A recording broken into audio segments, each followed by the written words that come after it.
Hi everyone, I'm Any New Province, and this week we're going to find out if ill-gotten inheritance is possibly pauper playable. Ill-gotten inheritance was one of those new commons from Ravnica Allegiance that had people brewing in a frenzy. It can gain you life for that burn matchup it's really hard for control to interact with, so if we can find a way for an ill-gotten inheritance deck to survive to the late game, it should be able to dominate. That's why I've taken inspiration from the new Rakdos discard shell to build a deck that can survive into the late game and allow ill-gotten inheritance to kill our opponent over several turns. Ill-gotten inheritance looks an awful lot like a curse and brought to mind another popular Pauper Curse, Curse of the Pierced Heart, so I'm calling this deck Rakdos Curse Control. Before I get into the deck tech, I just want to remind you that you can like the video or subscribe to the channel down below. I'd seriously appreciate it. It's a great way to let me know you're enjoying everything, and it really encourages me to keep making great Pauper content. Alright, let's have a look at Curse Control. First, we have the card we're trying out this week, Ill-Gotten Inheritance, and yes, it is one of our finishers. Ill-Gotten Inheritance costs 3 and a black for an enchantment, and at the beginning of your upkeep it deals 1 damage to each opponent and you gain 1 life, which is kind of good. You can gain life over time, your opponent can't interact with this pinger, but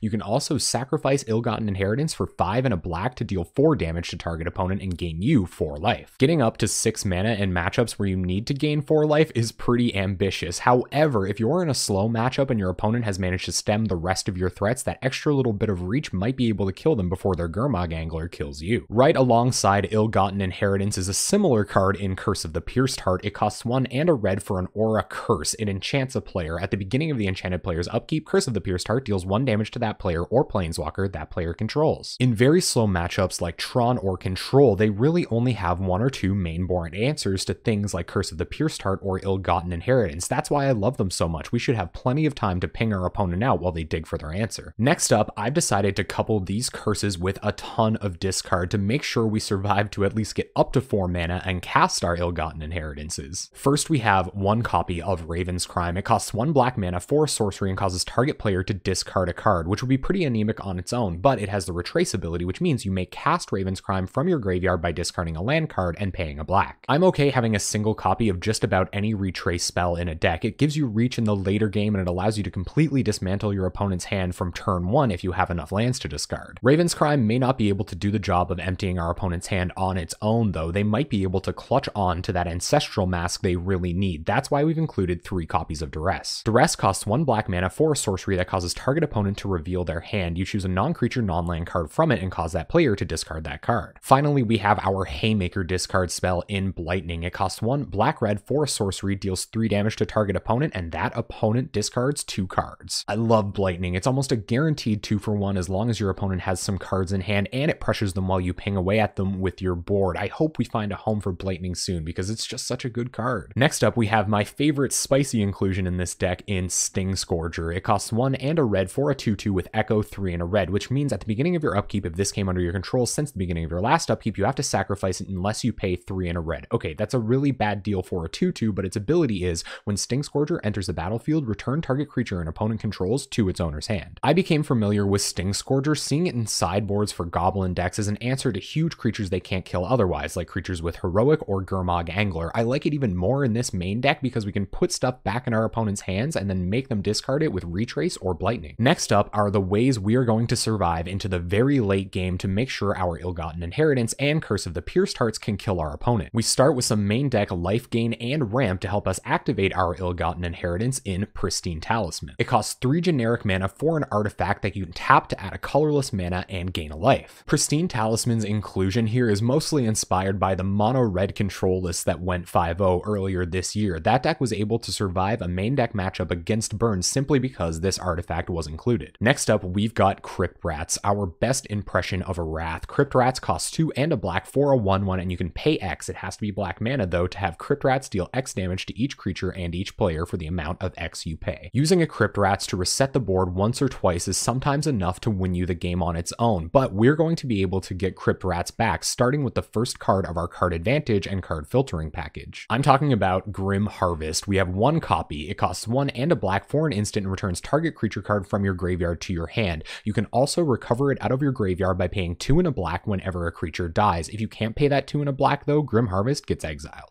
I usually don't include a single copy of cards in a deck, but it was so tempting to put a Grim Harvest in here to see how well it worked with our Crypt Rats and our Stingscourgers. Being able to repeatedly bounce creatures or wrath the board later in the game while we just need a couple of extra turns before activating our ill-gotten inheritance and winning just sounds like a really good time, and I hope we're able to pull it off. Next, we have Gitu Chronicler, which costs 1 and a red for a 1/3 with kicker, 3 and a red, which means you may pay an additional 3 and a red as you cast it. If you cast it with its kicker cost, you get to return an instant or sorcery card from your graveyard to your hand when it enters the battlefield. I've wanted to try Gitu Chronicler out for a very long time, and when I was building this deck, I realized that we've included some very potent instants and sorceries that I'd love to recur for a second time. I think it's going to be great to buy back one of our Blightnings or some of the removal spells we're going over in the next package with Gitu Chronicler later in the game to make sure our opponent never sticks a threat for long enough to kill us. Finally, our last little bit of card filtering is the very powerful Faithless Looting. It costs 1 red mana for a sorcery and it allows you to draw 2 cards, then discard 2 cards. You can also cast it again out of your graveyard by paying 2 and a red and exiling it. Faithless Looting is critical to this deck. It allows us to find either a removal spell or a finisher exactly when we need it, but it also fills our graveyard for the last finisher in our deck. Of course, I'm talking about Gurmag Angler, the Gurm Father. You can't build a black deck that goes slow without including this massive zombie fish. Gurmag Angler costs 6 and a black for a 5/5 with Delve, which means each card you exile from your graveyard while casting the Gurm Father pays for 1 generic mana in its casting cost. Gurmag Angler not only provides a game-winning threat when our opponent is able to buffer their life total out of range of our curses, but it also serves as a great blocker in matchups where things are just trying to kill us on the ground like Affinity. To close off our deck, we have a package of early game removal that we can use to make sure our opponent can't get off the ground fast enough to kill us before we've resolved any of our life gain. Our first early game removal spell is Chainer's Edict. It costs 1 and a black for a sorcery and causes target player to sacrifice a creature. You can also flash it back out of your graveyard by paying 5 black. Boggles managed to win the first ever Pauper MCQ, so we've got to be prepared for it with lots of edicts, but edicts are really good at picking off things like Tireless Tribes or that one Gurmag Angler your opponent is going to try to use to win the game. Next up, we have a single copy of Lightning Bolt, and man, it's killing me to only have 1 copy, but it's all I could fit. It costs 1 red mana for an instant to deal 3 damage to any target, probably a Ninja of the Deep Hours. Next, we're running a single copy of Dead and Gone, kind of as a 4th functional copy of Stingscourger. It costs 1 red mana to cast the left side and deals 2 damage to any creature, and